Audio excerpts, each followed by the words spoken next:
The man woke up feeling groggy, unaware that a critical news report was playing on TV. It warned of a dangerous virus spreading across the globe, similar to a canine disease. Infected individuals lose their sanity, becoming highly aggressive. Authorities urged everyone to take strong precautions.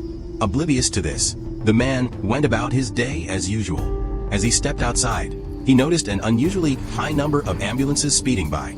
At the supermarket, chaos erupted as panicked shoppers frantically stocked up on supplies. It was clear the situation was far worse than reported. Later, he learned that officials had already established a secure safe zone on an island. Determined to find his brother, he decided they should head there together. After hearing the severity of the situation, his brother quickly booked a flight. However, just as he reached the airport, flights were suddenly canceled. Then an emergency alert popped up on everyone's phones.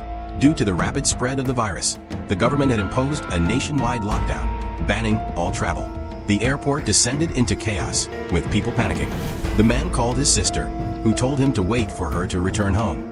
However, when he tried heading back, he found the streets barricaded. Those who heard the news began fleeing in fear, gathering in massive crowds. Sensing danger, he abandoned his car, grabbed his luggage, and continued on foot. By the time he reached home, he was exhausted. To his shock, the neighbor's house was surrounded by soldiers, and the occupants were being forcefully taken away. The sight of the fearful, helpless neighbors strengthened his resolve to leave the area.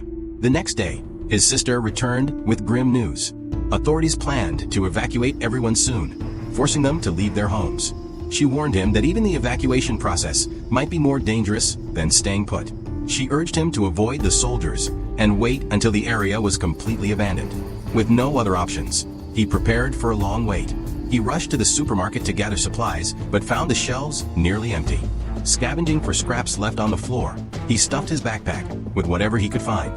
As he prepared to leave, a bloodied policeman stumbled inside, followed closely by a crazed, infected person. Terrified, he locked the doors and watched as chaos unfolded outside.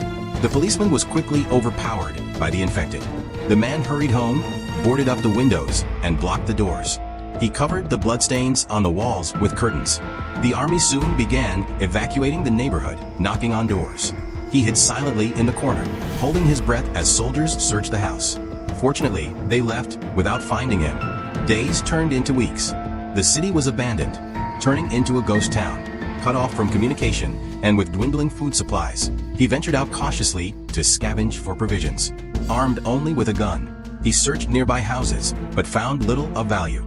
In one house, he overheard a radio broadcast about survivors building a safe haven nearby. Encouraged, he set out to find the shelter. Along the way, he encountered more infected people, but managed to evade them. Eventually, he stumbled upon the stronghold, only to find it overrun with infected. Barely escaping, he discovered an abandoned boat nearby and used it to flee. While drifting, he spotted a freighter in the distance and signaled for help. The crew on board seemed suspicious, but one person spoke his language and offered assistance. Pretending to be an engineer, he earned their trust, as only skilled individuals were considered valuable in this new world. One night, he overheard whispers about survivors who had gone missing after boarding the freighter. Realizing the danger, he devised a plan to escape. He learned about a hospital nearby that had a helicopter. With the help of a reluctant crew member, he escaped the ship and made his way to the hospital. At the hospital, the situation worsened. The building was surrounded by infected, and resources were scarce. While searching for tools to help an injured ally, he accidentally attracted the infected. A chaotic fight ensued, but he managed to push through. Inside the hospital, he found a small group of survivors hiding in a secure area. They revealed that the helicopter was in the backyard, but getting there required crossing an infected-filled zone. With no choice, the group attempted to reach the helicopter. Using improvised explosives, they fought their way through hordes of infected. One by one, they moved carefully, but a child's scream alerted the infected, leading to a desperate battle. Amidst the chaos, they lost several members, but the man and a few others managed to reach the helicopter. As they prepared to take off, more infected swarmed the area. The man fought fiercely, buying time for the others to start the helicopter. In a final, daring move, he climbed aboard just as the infected closed in, exhausted but relieved.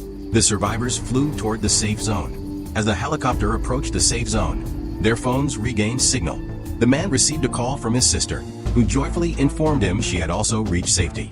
But their relief was short-lived. Looking out the window, they saw fighter jets circling above, signaling that even the so-called safe zone wasn't as secure as they had hoped.